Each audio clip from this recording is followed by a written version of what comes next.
Tuesday, the 3rd of March, 2026, and it is the full moon. And so here is what Google has to say about full moons. Occur when the moon is opposite the sun. And so in my interpretation of that, when the sun and the moon, these luminaries within the sky above us, when they're furthest away from each other, this is when they're at their maximum potential for energy, whether it be magnetism like the moon or electricity like the sun.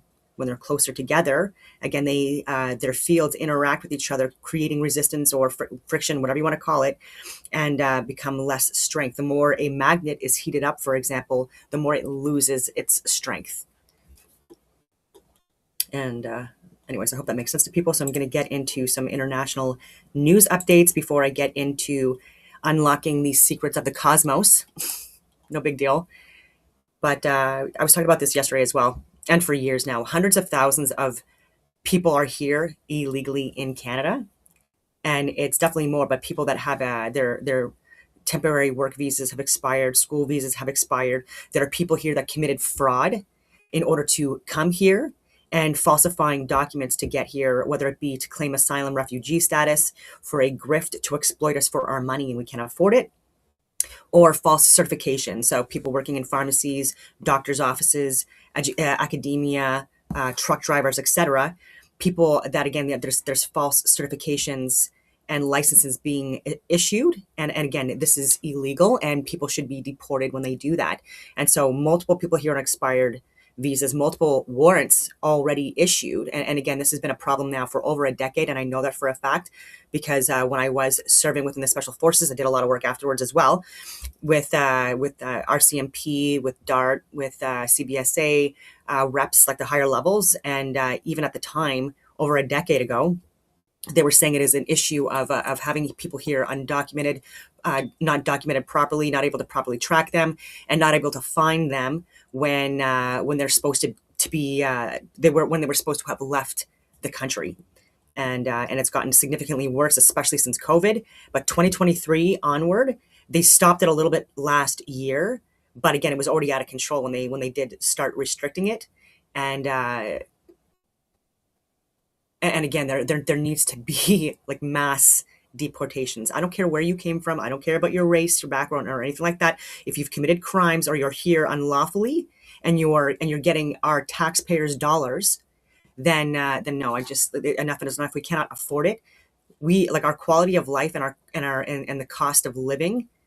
The expenses are through the roof, whether it be insurance, whether it be taxes, whether it be grocery store, whether it be oil, everything has gotten way more expensive, even in the past month. And it's unsustainable. And I was just thinking that, I was in my 20s when I bought my first house on my own with my own money, hard work, and freaking serving, as an infantry officer. And I could not have done that now. Right. And so that was in the, I think maybe 2007. Maybe it was later than that. But anyways, and 2010 maybe at the latest. And yeah, my down payment, I think, was like $12,000 on this condo, and a new home in Fredericton. And the interest rates it was incredible again. And it was just and so when you're able to have a home, this is when people, and incentives to have families.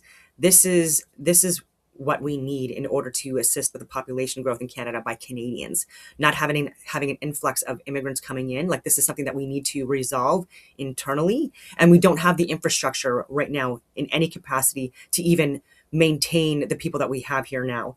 So this is why I'm also urging for mass deportations. Again, people that are here unlawfully, illegally. And so I mean that with the greatest respect, and I wish them well, but occupado, like hospitals, schools, law enforcement, like people are maxed out. There's so much more crime, international foreign influence, major crime rings that involve Mexico and China, like cartel, you name it.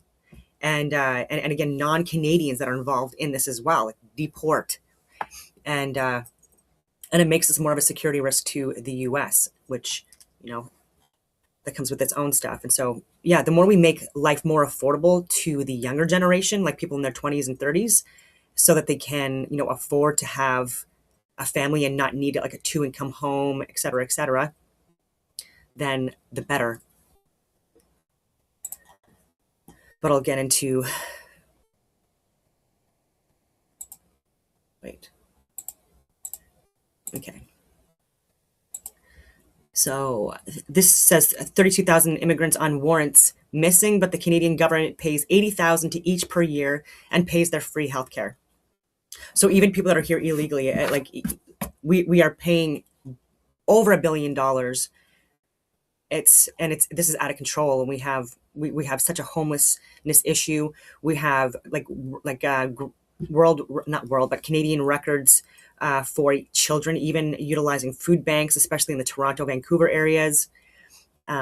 It's just, and we're not providing money to rural communities to help them with agriculture, with mining, with industry that helps Canadians and stops hollowing it out, because we have, again, so many resources, like I've shared so many different times, that we can monopolize on, and we are not. And again, why are we also getting our oil from Australia? This is, again, ridiculous. But anyways, this is the government even admitting to a lesser degree of what. For people that we are looking for. 32, I beg your pardon? There are 32,000 warrants? There's people who are in our wanted inventory that we are actively looking for. I'm sorry. You have. And I'll point out, all of this is posted publicly. These aren't secret numbers. They're on the CBSA website. So you know them, but the minister doesn't.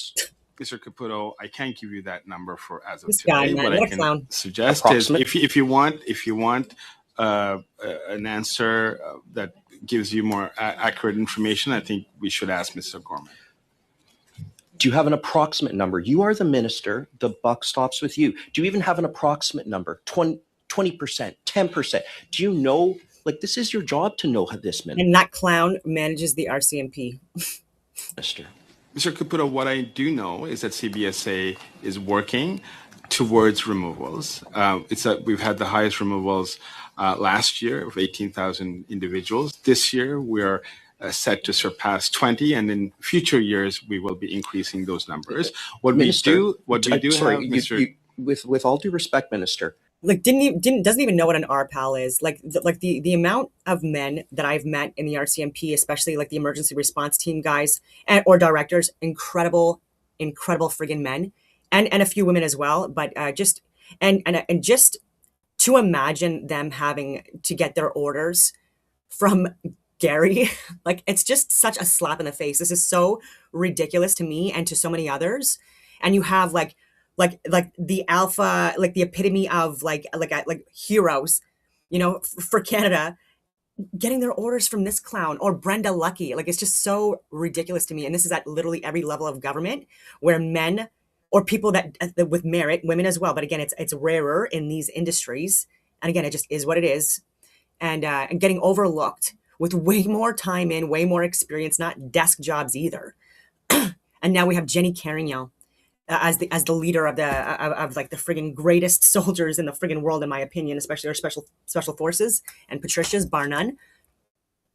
And come on. you have even know what an RPAL 30,000. So the 20,000 you removed last year, we have 150% more awaiting. You don't know how many are at large. Do you know how many are at large that have criminal records? Caputo, it's an evolving situation. Every single day, there's people who are added to the inventory, and every single day, there are people who are removed from the inventory because they've either left or they have regularized their status in whatever form. So, okay. So I'm sorry. There are 32,000 people set for deportation that are on warrant, which means you don't know and there should be much more. where they are. Am I clear? Correct. We are looking for them. And I will point out, these, as I said, are points in time.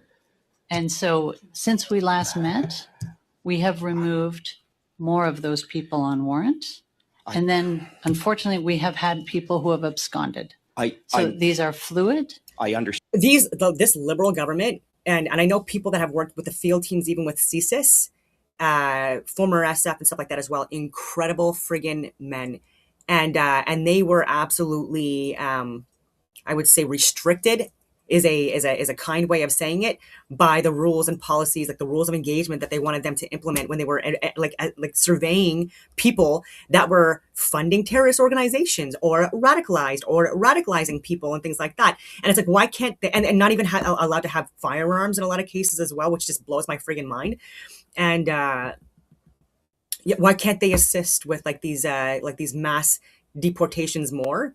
And again, this is being stopped at the higher levels, right? And again, surprise, surprise, you have morons like Patriarchy and Vera Etches. Like, she's gone now, but Anita Anand, like Melanie Jolie, Chrystia Freeland, Marco Menachino, Bill Blair. Like, I just named them all. These Champagne, Carney, Trudeau. Like, what are we doing with the people that we vote in? Anyway. And 500 CBSA officers doing excellent work I don't all of doubt the that, time ma'am. to remove these individuals. Ma'am, with all due respect, we have 30,000 deportation orders. This is half of Kamloops we're talking about. That 32,000 people are lost. I'm just going to leave it there and give the time to MP Kirkland. I'm 2,000. He is speechless because he knows it's worse.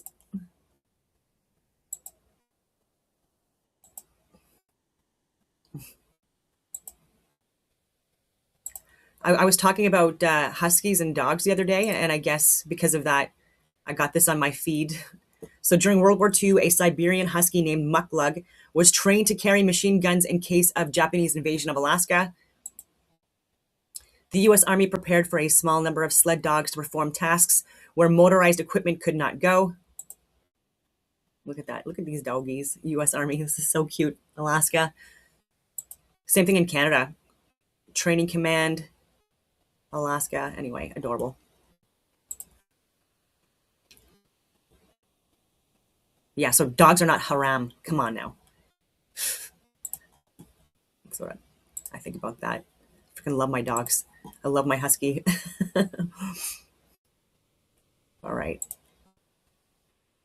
Twitter, not for too long. I just wanted to share this because the investments and the deals that Carney wants to make with India, again, this is exploiting our taxpayers' dollars yet again in the billions, again with the space program, all this bullshit. And again, India lied and faked the moon landings, by the way, a lot of CGI, etc.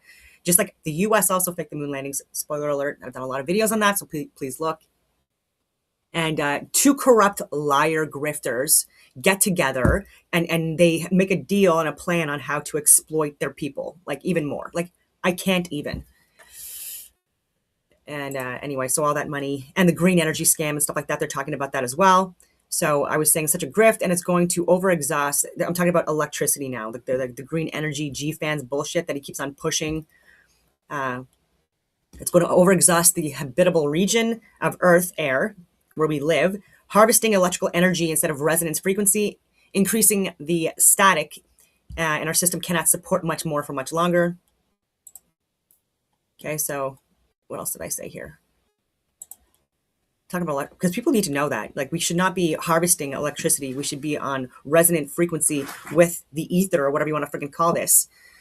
And so even with Tesla, like, look at all that static discharge, electrical discharge that he had created with his designs. Like, I do think there's like, if he would have been on the resonant frequency, looking at like the star forts and the cathedrals and how they were built and what they were built with, and the resonant frequency, like the modulators and capacitors and the materials that were used that were electromagnetic to like harness the energy that way and vibrate again on the same frequency as the Earth.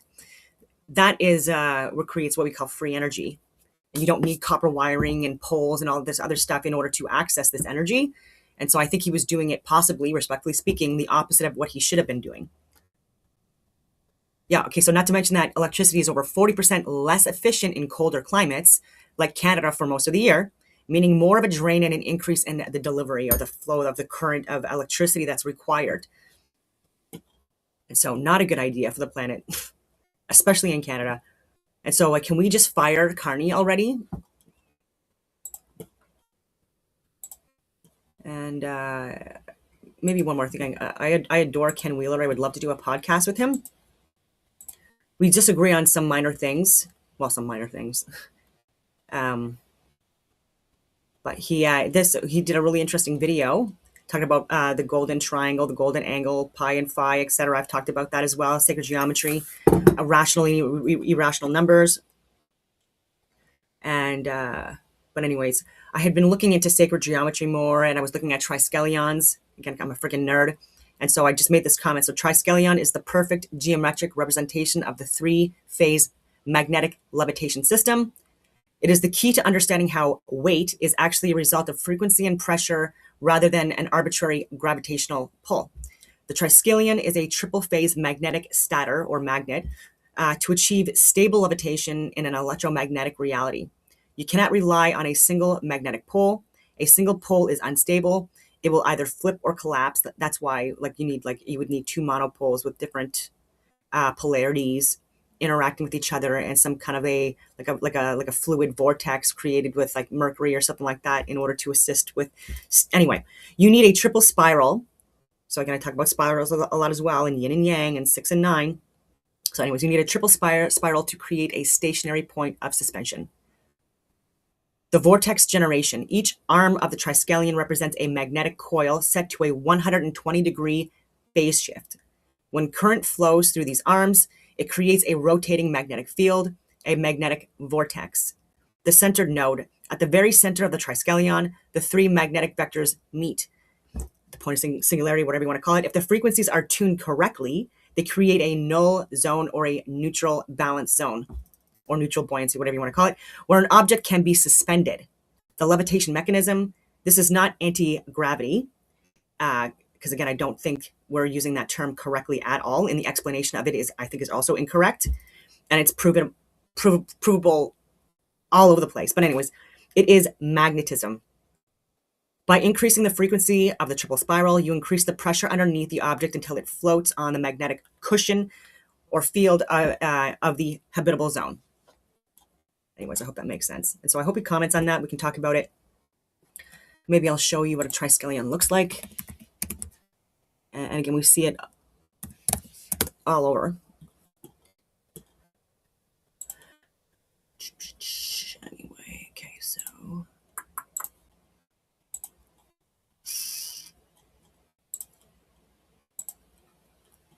There we go. These cool spiral patterns.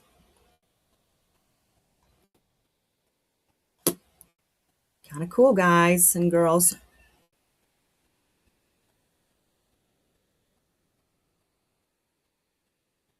Yeah, it reminds me of older maps too, where they had like those faces, like outside of the the maps that they would create, and where the wind, they would have them blowing wind, but like in the directions of the actual winds, like on Earth.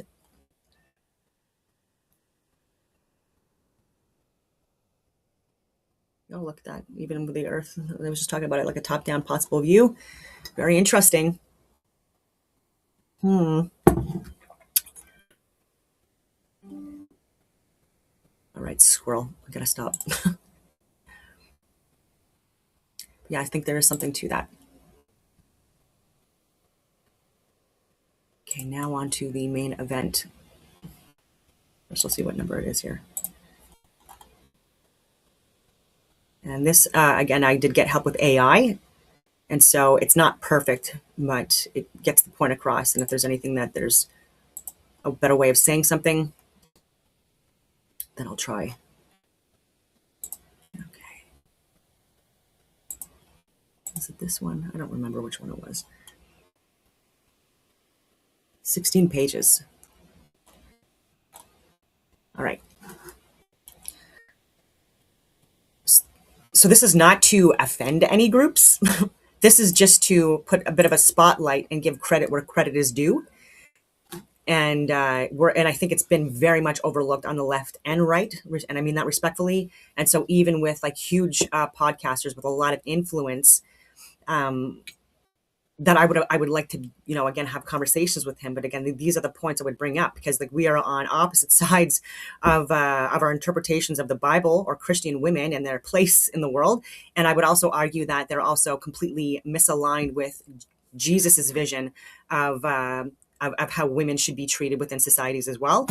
And also not all talk. He was actually very much of action as well with that, and things that are exploited within the Bible. And I hate when people do that, misinterpreted, when there's so many other passages that clearly debunk these people's interpretations of these passages as well. And so bear with me. Okay, so the Christian roots of equal human worth and the rise of protective institutions. A common story says the modern human rights, the rule of law, and equality emerged mainly from the Enlightenment. That story captures part of the picture, but it skips a deeper foundation: the long historical development of Christian ideas and institutions that train societies to treat individuals, men, women, and children, and the disabled, by the way, as possessing inherent worth independent of wealth, class, or political power. I was talking about this the other day, like about women in general, but like now I do want to unpack and talk about we'll talk about religion as well. I find it interesting. So anyway, the influence was never only theological, it also shaped law, economic organization, education, and social services, like the Red Cross. But anyways, in many places, Christian belief created durable structures that limited the power of strong men, or the elite, I guess, whatever you want to call it, the ruling class, protected the vulnerable, and laid the groundwork for later constitutional systems. Over time, Christian women in particular became prominent reformers, often challenging governments and social order that exploited children, the poor, and marginalized groups. And so even with the Nazis, I think I'll get into this as well, but with the euthanasia programs, like there were people that were protected by Christians and Christian female Christian influence to protect them as well. And I'll get into that, I think. But the core claim, human equality, began with the image of God. So Christian thought begins with a radical claim for the ancient world. Every person is made in the image of God, and that's Genesis 1:2-7. And so, and again, just don't go off of my dissertation. I'm just going to go back here. I'm going to be back and forth a lot because I have the Gematrinator. Genesis 1:27. It's just an electronic version of the Bible. Okay. So Genesis 1:27.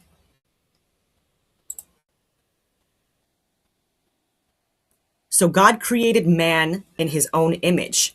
The image of God created he him. Male and female created he them. So when he's talking about man, mankind, humankind. And so God created he him. Male and female created he them in his own image. We are all equal in the eyes of God. That's number one.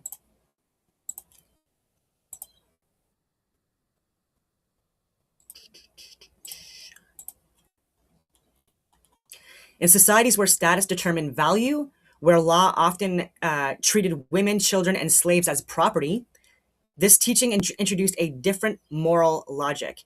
Human worth is not granted by the state, the tribe, or the household patriarch. It is inherent. And by patriarch, it means like the leaders are all men or predominantly men. And then women are not, they don't have property rights. They can't inherit property from the men, etc., that goes to other men. And for that premise, later Christian moral reasoning drew a direct conclusion. If human dignity comes from God, then no ruler or institution has absolute authority over the person. This became a moral and political tool. It provided language for criticizing injustice and insisting that the weak have a claim to protection, not because they are powerful, but because they are human. And I would say, like, not because they are not powerful. Again, AI doesn't get it perfect. So law above the ruler, a limit on might makes right. Across much of the ancient world, law was simply the will of the ruler. Christianity did not invent law, but it strongly reinforced a different principle. Rulers are accountable to a higher standard. Biblical tradition depicts kings as subject to law rather than being the source of law. a theme expressed in texts such as Deuteronomy 17, lex rex, rex lex. It's the king is not the ruler of the world. God is. Later Christian teaching also emphasized that obedience to human authorities has limits when conscience and justice are violated. Often summarized through the idea that one must obey God rather than men. So that's why even in the military, like if you're being told to commit an unlawful order, like told to like murder an innocent civilian, like don't do that, right? And report that. You know what I mean? And that's what we're taught as officers as well to do, right? Be able to ascertain what is a lawful versus an unlawful order, and have the courage and the fortitude to be able to speak up and not just blindly listen. Anyway, historically, that helped create the intellectual space for a crucial political development: the belief that power must be restrained by lawful standards. When applied institutionally, this idea contributed to courts, appeals, legal procedures, and the growing conviction that the individual can seek judgment beyond local tyranny. And they're going to get into it right now. So the medieval institutional engine, canon law, and stable organization. So canon law actually did help create more rights and freedoms for people, and it was foundational for like the progress that was created with the Declaration of Independence, the Constitution, our Charter of Rights and Freedoms, etc. Removing the state and the papacy again from direct rulership, and again, relationship with God and judgment from God, not from people. So canon law and stable organization. So medieval Christianity developed more than beliefs. It developed institutions. Canon law became one of the first major transnational legal systems in Europe, helping normalize standards and procedures that did not depend entirely on local warlords or kings or tyrants. This mattered, or tribal leaders that are, again, like not good people. So this mattered because it introduced the concept of appeal and review. A person could sometimes seek justice beyond the immediate reach of a local elite. At the same time, monastic communities function as unusually stable, disciplined, and literate institutions in an unstable era. Monasteries preserved knowledge, maintained records, improved agriculture, and created networks that shared methods across regions. Monasteries, nunneries, whatever you want to call it as well. They were not merely spiritual centers, they were organizational technologies. I mean, there's probably better words for that. Capable of continuity when many secular structures collapsed or remained violent and arbitrary. Secular structures. In practice, they often operated as islands of stability that could feed people during famine, care for the sick, and preserve learning. The invention of organized care, hospitals, charity, and social protection. The Christian commitment to caring for the sick, the poor, the orphaned, and the displaced did not remain only a private virtue. Over time, it became institutional. Actually, Jesus was like that as well, so not over time. It should have been from the beginning. Christian communities formed organized systems of charity and care that gradually evolved into hospitals, shelters, and other services, like I said, the Red Cross as well. This was a major shift. Compassion became infrastructure. Vulnerable people were increasingly categorized as persons owed care rather than being treated as disposable burdens. Whatever the failures and hypocrisies that also existed in Christian societies, this institutional model changed expectations about what a moral society should build and maintain. The Enlightenment did not replace these foundations, it often reframed them. The Enlightenment is frequently described as a secular break from Christianity. In reality, many Enlightenment arguments for rights and law relied on assumptions that had already been cultivated in Christian moral reasoning. That the individual has inherent dignity, that law should restrain rulers, and that moral truth is not merely whatever power declares. Political thinkers later expressed these ideas in the languages of natural rights, constitutionalism, and universal reason. The vocabulary changed, but many underlying assumptions had been prepared by centuries of Christian legal and moral thought, especially the conviction that authority must justify itself in the light of a higher standard. Christian women as reformers, challenging the oppression of the vulnerable. If human dignity is real, it must be defended in practice. Christian women repeatedly took that logic into public life, especially when law and culture treated women and children as lesser beings. Their activism was not always against Christianity, but often from within it, using Christian claims about the image of God and moral accountability to condemn exploitation. Historically, Christian women were visible in reform movements that directly targeted harm to vulnerable groups. So child welfare and education and orphanages, these arguing that children are not merely labor units or slaves, but persons deserving protection and development. Temperance and domestic safety reforms, often motivated by the desire to reduce family violence, abandonment, and poverty. Abolitionist movements, where Christian moral arguments were frequently used to challenge the idea that humans could not be property. Suffrage and legal personhood, insisting that if women are morally accountable persons before God, then it is incoherent for the state to treat them as political non-persons. In these cases, women used a consistent moral argument. If society claims Christian civilization, it must apply its own principles universally.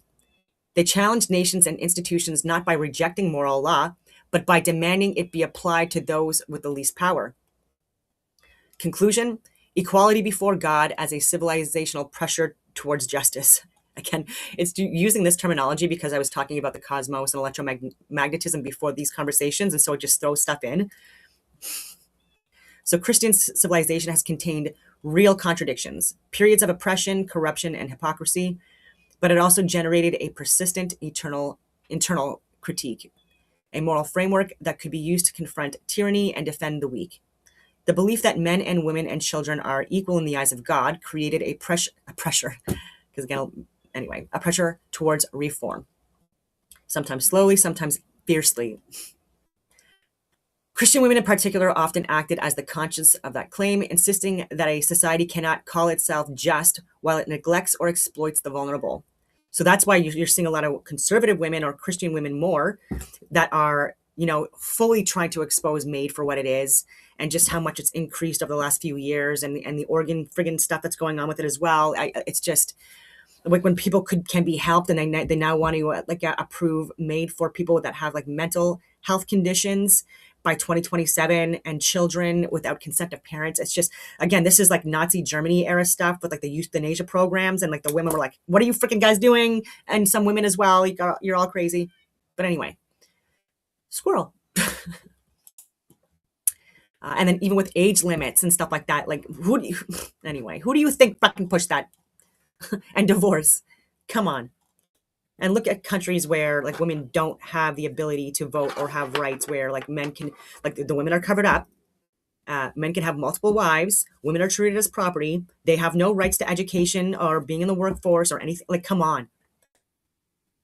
You see people coming to what used to be Christian nations from all over the world. You don't see the opposite happening, and I mean that respectfully.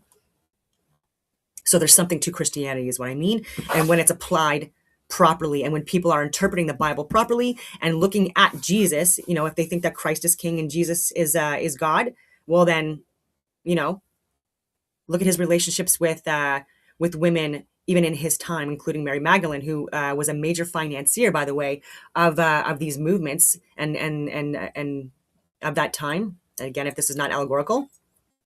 And she also had hours and hours of discussion, intellectual conversations with Jesus, apparently during this time, and he held her in really high regard.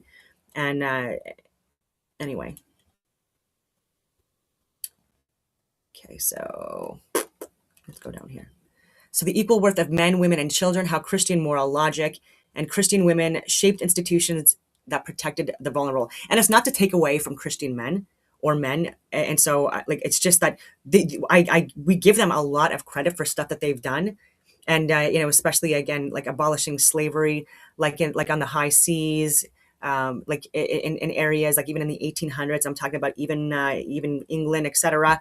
And thousands of men dying on the seas to like stop the transatlantic slave trade and things like that. And then obviously the Civil War that America fought with Canadian assistance as well, and harboring slaves at the time and things like that, and like hundreds of thousands of men. like died for to end slavery and stuff like that in like the first time in human history that we can recall, because even Aristotle and Socrates and these men, like again, they were they talked about slaves and ownership of people. Like to them, again, it was just you know totally acceptable. And so the physical versus the metaphysical influence of these beings, it's not that I'm saying that I'm not Socratic or Stoic or whatever you want to call it, but like again, even with that, there's a bit of a misinterpretation and discrediting or not showing like the influence of people like Hypatia during these periods as well, that were also like influential in academia. The deeper historical pattern is that long before modern liberal democracies existed, Christian moral claims and Christian institutions pushed Western societies, imperfectly and unevenly, toward a particular idea. Every human being has inherent worth, not because the state grants it, but because the worth is rooted in God. That principle is not merely sentimental, it has political consequences. If men, women, and children are equal in the eyes of God, then rulers are not gods. Power is not the measure of truth. The strong do not own the weak. Law cannot be merely the preference of whoever holds force. Over centuries, this moral logic shaped the legal structures, civic institutions, and reform movements that increasingly treated the vulnerable as persons with standing. Crucially, Christian women, especially when societies contradicted their stated ideals, were often among the most determined agents of reform. They did not always operate outside Christianity. Many of them worked from inside Christian moral language, insisting that the stated principle of equal dignity must be applied consistently. Okay, so what this part of the essay is going to trace as, and I don't know why I was talking about 4 arcs, but women in thriving pre-Christian civilizations, showing that female authority is not a modern invention, the biblical foundation of equal human worth, and women's leadership in scripture. By the way, that's a very interesting topic right there. Jesus and the early church, where women are treated as moral and intellectual agents rather than social property. Agents, as moral and intellectual beings. Institution building and reform, where Christian moral claims become law, hospitals, education systems, and rights movements, often led by Christian women challenging oppression. So again, when you're removing Christians and you're removing God from the workforce, but also from like in government institutions where you probably need them the most because of the moral code that they're following, based on their interpretation of God and the 10 Commandments and things like that, then like this is when societies consistently fall, and we are seeing that, ladies and gentlemen. Yeah, anyway. Okay, so the point is not that Christian societies were always righteous or consistent. They were not. The point is that Christianity planted a recurring internal standard, one that could be used to judge rulers, restrain, they say strongmen, but like tyrants, and elevate the vulnerable. And women repeatedly wielded that standard in moments when it mattered. Women in thriving civilizations before Christianity, authority was real and it was often legal. A common misconception is that women have always been powerless until modernity. This historical record is more complicated.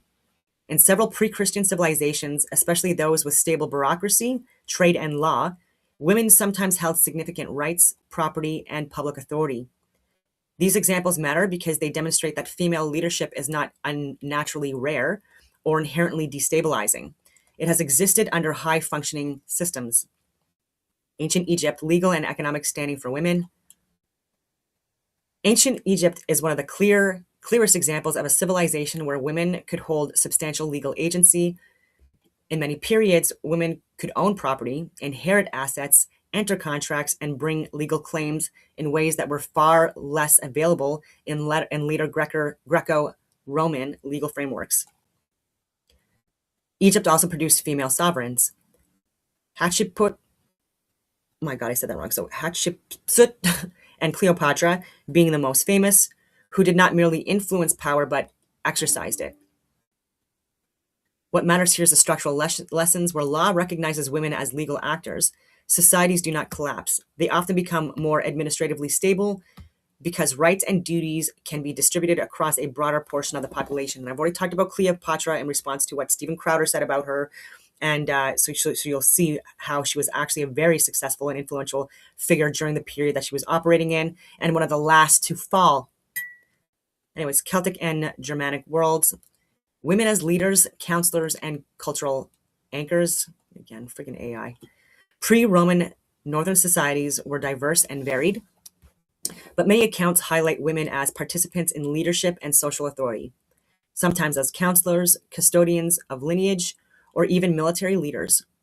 Boudica remains a powerful example. Whether every later romantic claim is accurate, I don't even know what it means by that romantic claim. But anyways, whatever claim is accurate is less important than the broader truth. These cultures did not universally treat women as non-persons. In some settings, women could carry recognized influence and responsibility. Mesopotamia and the priestess class, women with institutional power. In early Mesopotamian city-states, temples were not only religious centers, they were economic institutions. Certain priestess roles carried genuine political and financial power, including stewardess over lands and resources. And Hedwana, often cited as the earliest named author, illustrates a wider reality. Women could be intellectually and institutional actors in high civilizations. Again, I don't like that, like advanced civilizations. So that's interesting. So why pre-Christian section matters. When later societies restricted women's legal identity, it was not because history naturally evolved that way. In many cases, it was because particular legal and cultural models, especially Roman patriarchy, became dominant. So even in France, like in the 1700s, where women, wanted the age of marriage to be 21, women to have the right of divorce, it lasted for a little bit, but then what happened? It got overturned. Ridiculous. Okay, so women's agency did not appear in the modern era. It was reduced and re-expanded across time, depending on the prevailing institutional design. So that's why, I like this design, but if we're gonna go with what, some people are pushing on their friggin' podcast with a lot of viewers, like even friggin' what's his name? Oh my God, Nick Fuentes. Like, come on. No. Complete misinterpretation of Christianity and the Bible and Jesus and how he lived his life. So anyways, the biblical foundation: equality before God is not a mood, it is a legal and moral structure. I don't know why that title is I don't know what is up with AI. The Bible does not present human worth as something negotiated by governments. Its root claim is metaphysical. Humans are created, therefore humans have value that precedes the state. Precedes the state, has value that is beyond the state. So image of God, the source of equal worth. Okay, so Genesis 1:27, I already showed you, asserts that humanity, male and female, is made in the image of God. Okay, so yeah, so a law above power. The ruler is not the law. Biblical political logic repeatedly communicates that rulers are subject to law and moral judgment. The king is not divine. The state is not ultimate. Prophets rebuke rulers. The law condemns corruption and exploitation. Even when societies disobey these standards, the standards remain, meaning injustice can be named as injustice rather than being treated as normal. This becomes crucial for protecting the vulnerable. If authority has limits, then the weak have a moral basis to appeal beyond the local leadership. Due process and evidence: justice cannot be pure force. Biblical legal texts develop principles that resemble foundational ideas of evidence and procedural fairness. For example, the two-witness concept. I asked it to give me the Bible verses, so I'll get into that after this, and so because I think that's more important. Again, the claim is not that biblical societies were perfect. The claim is that logic of justice is formalized in a way that restricts arbitrary crushing of individuals. So even in the Bible, it talks about having at least two witnesses, so someone cannot be, used and possibly lie to benefit the accused. Taken from the Bible. So women in the Bible: leadership, prophecy, legal agency, and national influence. I don't know what it says agency, legal roles. One of the most overlooked realities in discussions of Christianity and women is that Scripture contains numerous examples of women exercising authority, spiritual, political, economic, and legal, often over men and often at critical turning points. I'm just gonna make sure I'm not on mute. I always get friggin' paranoid with that. Okay, I can't even see if I'm on mute or not. Anyway. So here we go. Deborah, national judge and strategic leader. could word that better. So Deborah is not depicted as a token. She is a judge, an authoritative national leader, and her role includes strategic guidance that shapes military outcomes. This is a direct contradiction to the simplistic claim that biblical tradition only affirms women as private domestic figures. So look at Deborah, look more into her in the Bible. Huldah, a recognized prophetic authority. When a major crisis of legitimacy occurs around the rediscovery of the law, the leadership consults Huldah. The significance is, I'm saying structural, but it's significant. Her authority is not informal. It is recognized at the highest level. She's treated as a legitimate interpreter and messenger of a national consequence. Again, I don't like the way it's being worded, but anyway. Esther, political courage that prevents genocide. Esther's story is a demonstration of women exercising high-stakes political influence under extreme constraints. The logic is not women should rule everything, but rather women can act as decisive protectors of the vulnerable when power systems become lethal. Abigail, strategic intervention against male violence. Abigail's intervention prevents a massacre. The narrative praises her discernment. This theme repeats across history. Women sometimes serve as the stabilizing counterweight when male honor culture escalates towards violence. The daughters of Zelophehad, a legal precedent for female inheritance. This is one of the most important examples for my thesis because it is explicitly legal. 5 sisters challenge a rule that would erase their family line and property rights. Their case is heard. Their claim is affirmed. And again, they bring this towards Moses. Moses is the example. This is why it needs to be broken down more. Like I can elaborate more on these. And they were saying like our father does not have any male heirs to his inheritance. And, you know, we are his daughters. And so they do get, again, the approval to get that inheritance. And that's literally in the freaking Bible. And it was literally Moses that agreed to it. And yeah, Moses. Anyways, it is women using legal reasoning. Okay, wait. So the case is heard. Their claim is affirmed. The law is adjusted. This is not simply women were respected. It is women using legal reasoning to secure standing and protection within the covenant legal system. Takeaway. Okay, so Jesus and the Gospels, women treated as moral and intellectual beings, not as societal property, to be rewarded better.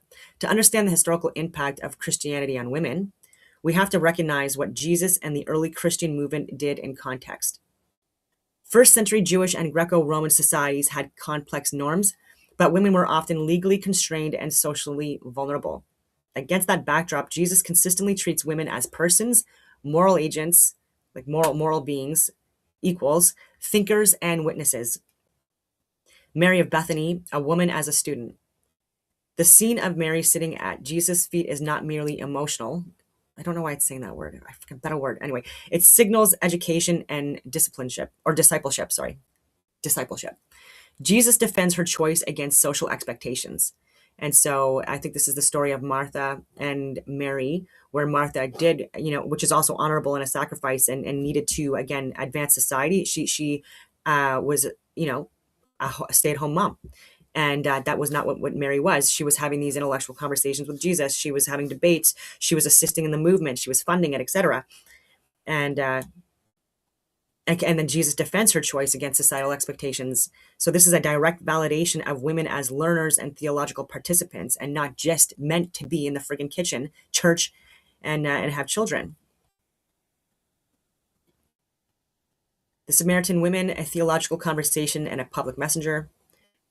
Jesus' extended conversation with the Samaritan woman is one of the longest theological dialogues in the Gospels. She becomes a messenger to her community.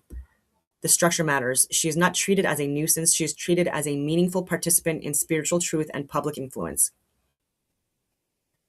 Women as supporters and patrons. The Gospel describes women supporting Jesus' ministry materially. This is not trivial. Patronage is power. It means women were not only listening, they were enabling the movement. Survival and reach. Resurrection witness, women as the first public witnesses. The resurrection accounts consistently place women as primary witnesses.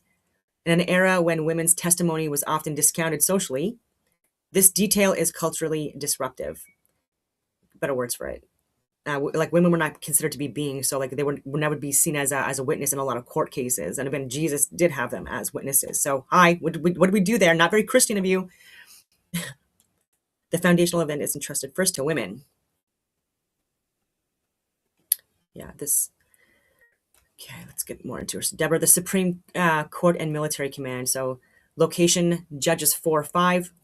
The passages. Now Deborah, a prophet, the wife of Lapidoth, was leading Israel at that time. Leading Israel. So like all of humanity, all of mankind. Right there. She held court under the palm of Deborah. And the Israelites went up to her to have their disputes decided. In Judges 4:5. Strategic detail. When the general Barak was afraid to go to war, Deborah gave the command, go. This is the day the Lord has given Sisera into your hands. Judges 4:14. The insight. Deborah was the stationary point. Again, it just freaking mixes my freaking things up. She was the main point of justice. She sat in a fixed location, the palm of Deborah. Anyway, you get what I mean by that. Okay, and the entire nation, men included, came to her for legal rulings. She held both the judicial and executive power. Huldah, again, this is just giving more of a breakdown, the arbiter of truth. Location in the Bible, 2 Kings 22:14 through 20, and 2 Chronicles 34:22 through 28. The passages. High priest Hilkiah and the king's officials went to speak to the prophet Huldah. She said to them, this is what the Lord, the God of Israel, says. Tell the man who sent you to me. The insight. When the king found the lost book of the law, he didn't send it to a male prophet like Jeremiah, who was active at the time. He sent it to Huldah. She was the legal auditor of the scripture. Her word alone determined the geopolitical and religious direction of the kingdom. The daughters of Zelophehad, the constitutional amendment. Location, Numbers 27, 1 through 11, and Numbers 36. The passages. The daughters of Zelophehad stood before Moses, Eleazar the priest, the leaders and the whole assembly, and said, why should our father's name disappear from his clan because he had no son? Give us property among our father's relatives. Again, Numbers 27, 1 through 4. The divine ruling, the Lord said to him, what Zelophehad's daughters are saying is right. Numbers 27, 6 to 7. The insight, this is a documented case of judicial review. 5 women challenged a discriminatory inheritance law and won, causing a permanent change to the blueprint of Israel's property laws. And that was also what Canadian women used in our cases here in Canada for the right to vote and own property and stuff like that. Jesus and the restoration of the individual. Jesus systemically dismantled the property status of women, treating them as co-equal moral agents in the habitable zone on earth. It's kind of funny that it's doing that. Anyways, Mary of Bethany, the right to education. Location, Luke 10, 38 through 42. The passages. Mary sat at the Lord's feet listening to what he said. When Martha complained, Jesus replied, Mary has chosen what is better, and it will not be taken away from her. So actually, Jesus was even saying that what Mary was doing was better. So the insight, sitting at the feet of a teacher was the formal technical posture of a rabbinical student.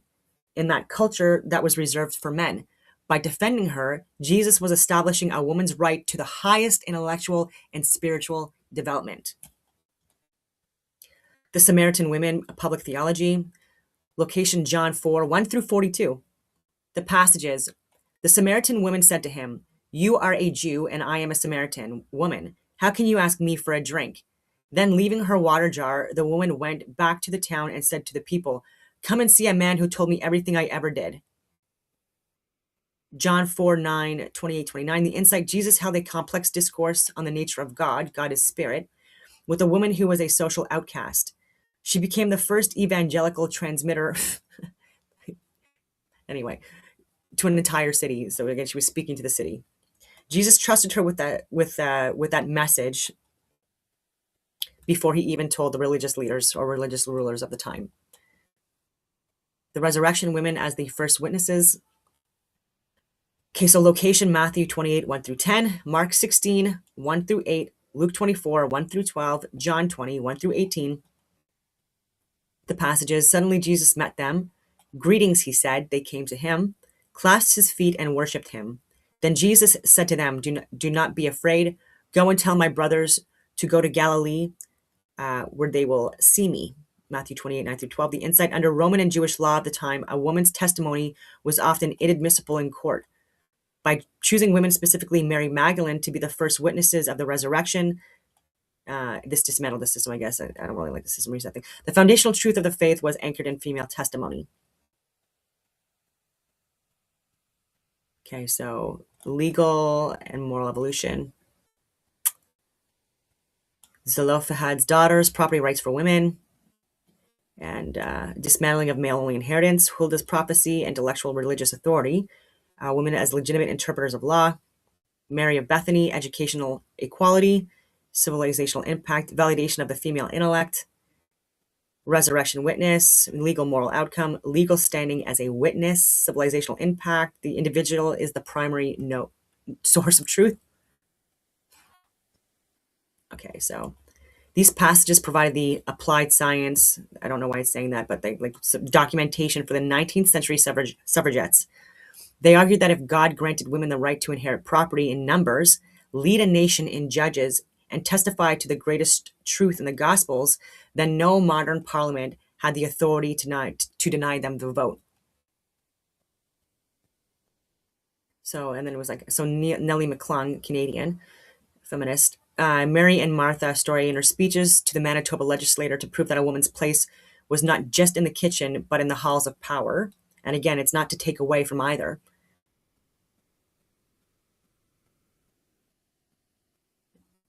Okay, so the early church woman, Lydia. Okay, oh, actually, this is important too. The early church women as co-laborers, hosts, and recognized leaders. As Christianity spread through the Roman world, it takes root in houses, churches, networks often hosted and sustained by women with property, resources, and organizational ability. Lydia is portrayed as a businesswoman who becomes a key host and supporter of the emerging community. Priscilla is shown instructing a learned male teacher, Apollos, demonstrating recognizing theological competence.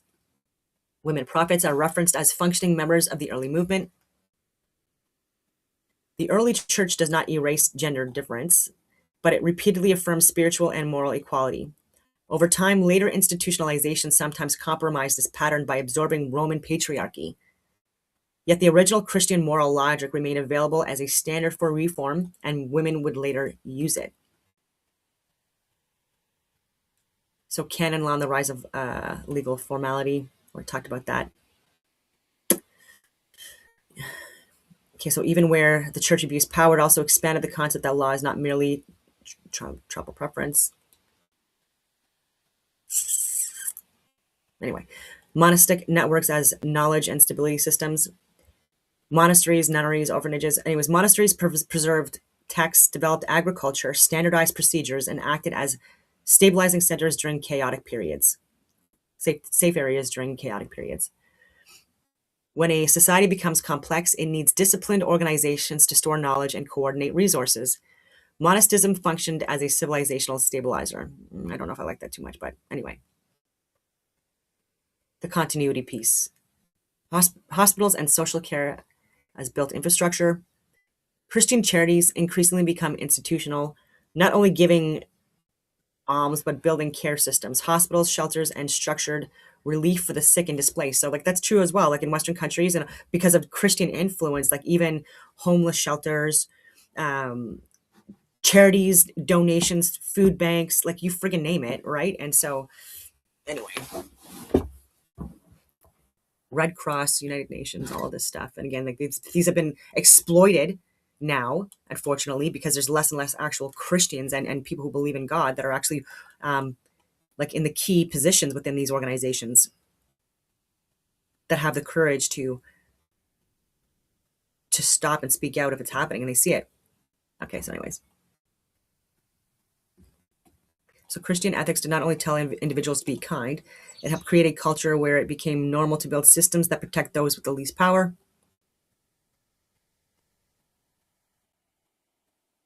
Abolition and anti-exploitation movements. Many abolitionists drew explicitly on Christian moral logic. If humans bear God's image, then slavery is a moral impossibility. Women played major roles in organizing, writing, fundraising, and pressuring political systems. Education, literacy, and the value of the child. That's true too. So, like again, where Christianity, well, and Protestant as well, and Presbyterian, where they had the highest literacy rates because they believe that the individual must know how to read the Bible and interpret it, because their relationship is the one with God, and so men, women, and children reading the Bible. Education became a tool that lifted children out of generational vulnerability. The child becomes more than labor. The child becomes a person in development. There are child soldiers, child labor, slave labor all over the friggin' world, and it's absolutely disgusting.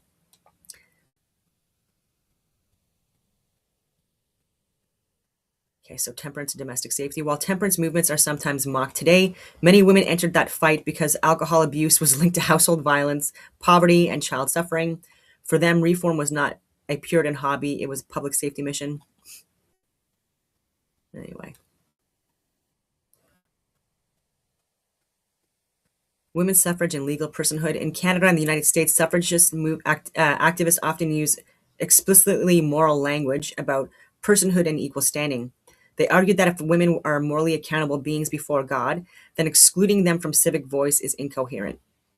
Even when suffrage later became framed in secular rights languages, much of the early organizing energy in many communities flowed through the churches and church adjacent networks. So any of these, like you're talking about like people that were like again like part of like the leftist friggin' like far left radical movements like that you saw in Germany in the early 1900s as well. You have what people are calling feminists who are not feminists, that are part of these like LGBTQ plus IA, BLM, Free Palestine, pro-Palestinian friggin' movements, against such a small percentage of the population, and talking about like women's sexual liberation and stuff like that, and having like as much sex as you want with as many people, you know, and all these abortions at any point in time. No friggin' Christian woman fucking, sorry for swearing, like subscribes to that, right? And so anyone that wants to say like otherwise, like, you're out of your friggin' mind.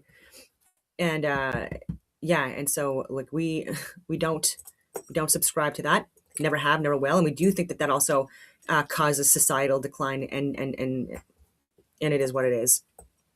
Perversions and you know, the 7 deadly sins as a challenge, not something to resist. Ridiculous.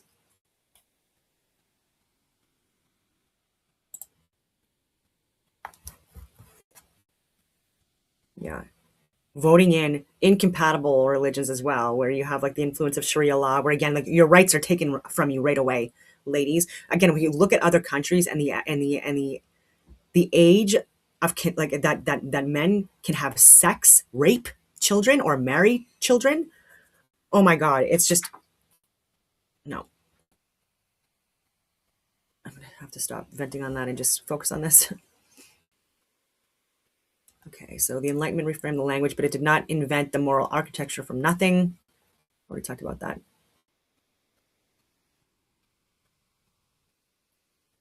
Okay, so point: men, women, children share equal worth before God. Authority is morally limited. Law must not be arbitrary. The vulnerable must be protected as persons, not managed as burdens. Okay, so here we go. I already said men, women, and children share equal worth before God. Genesis 1:27. So God created man in his own image. In the image of God created he him. Male and female created he them. Yeah, in the image of God, male and female. Galatians 3:28. There is neither Jew nor Greek. There is neither bond nor free. There is neither male nor female, for ye are all one in Christ Jesus.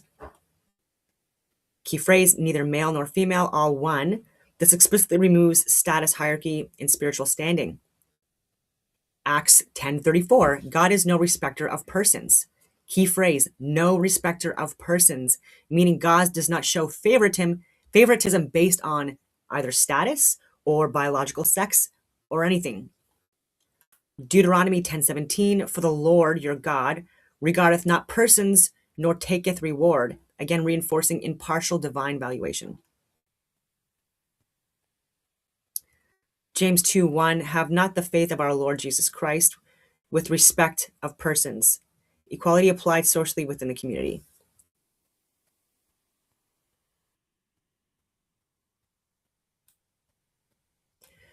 Authority is morally limited. Deuteronomy 17:18 through 20, law for kings.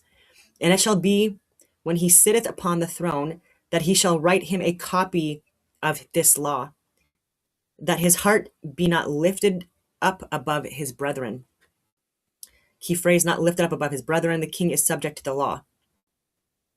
1 Samuel 15:23, because thou hast rejected the word of the Lord, he hath also rejected thee from being king. A king can lose legitimacy for disobedience. All right. Acts 5:29, we ought to obey God rather than men. Moral authority supersedes civil authority. Romans 13:1, for there is no power but of God. The powers that are ordained of God, authority is delegated, not absolute. Micah 6:8, he hath showed thee what doth the Lord require of thee, but to do justly and to love, and to love mercy. So even rulers are judged by justice.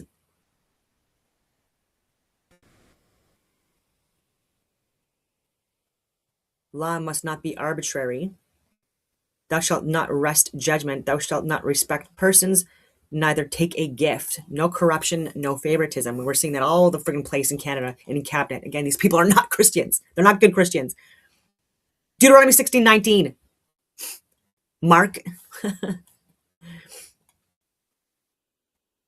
At the mouth of two witnesses, or at the mouth of three witnesses, shall the matter be established.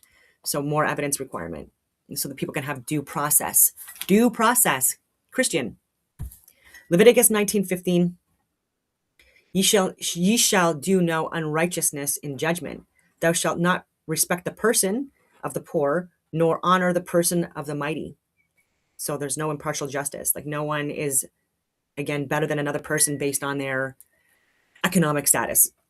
Exodus 23:6-8, thou shalt not wrestle the judgment of thy poor, and thou shalt take no gift, for the gift blindeth the wise.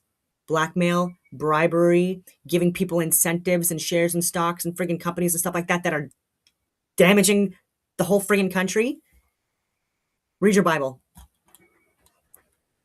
Read your Bible. Anyways. Procedural fairness. Yeah, Proverbs 29:4, the king be by judgeth establish the land.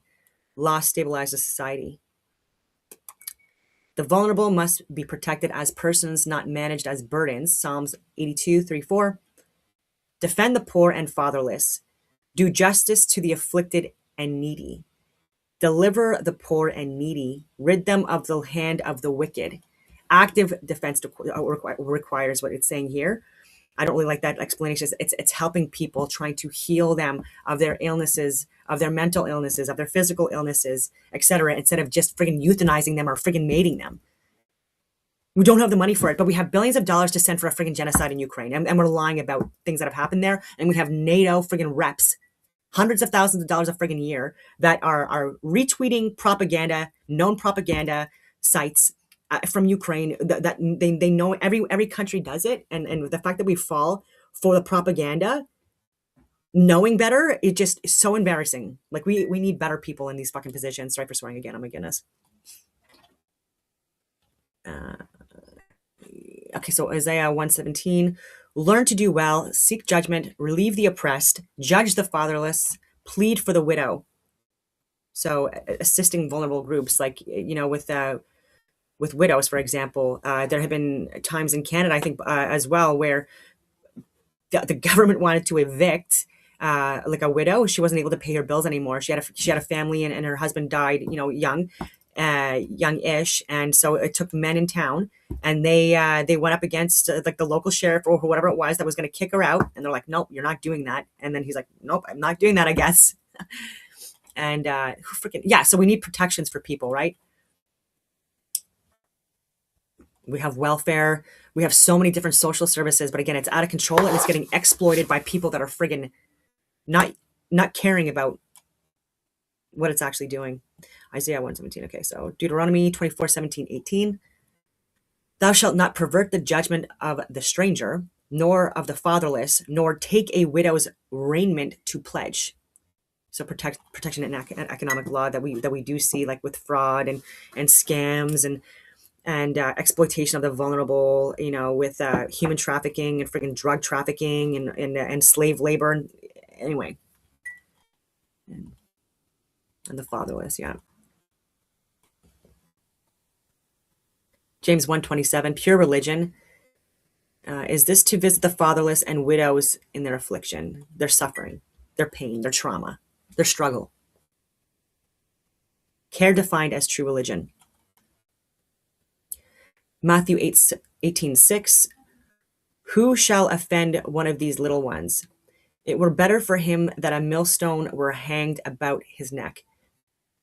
Severe warning regarding harm to children. And in fact, I think even one of like the first rules, it was actually a Christian woman that had implemented, first of its time. I don't know if I'm going to get into this in this little essay thing, but established the death penalty for rapists. Was a woman, the first one to introduce that into a rule as a law. And the age limits and stuff like that. Proverbs 31:8-9, open thy mouth for the dumb in the cause of all such as are appointed to destruction. Judge righteously and plead the cause of the poor and needy. Speak for those without a voice. So equal worth, Genesis 1:27, Galatians 3:28, limited authority, Deuteronomy and Acts, non-arbitrary law, Deuteronomy and Leviticus, protect the vulnerable, Psalms and Isaiah. All right, and there's even more. Again, they might rock AI conversations regarding this topic, but I hope the point was relayed. Yeah, so anyways, on that note, I will leave it at that. I know my dogs are getting excited because they know we're going for a walk soon. Anyway, and I hope that everyone has a wonderful rest of your day.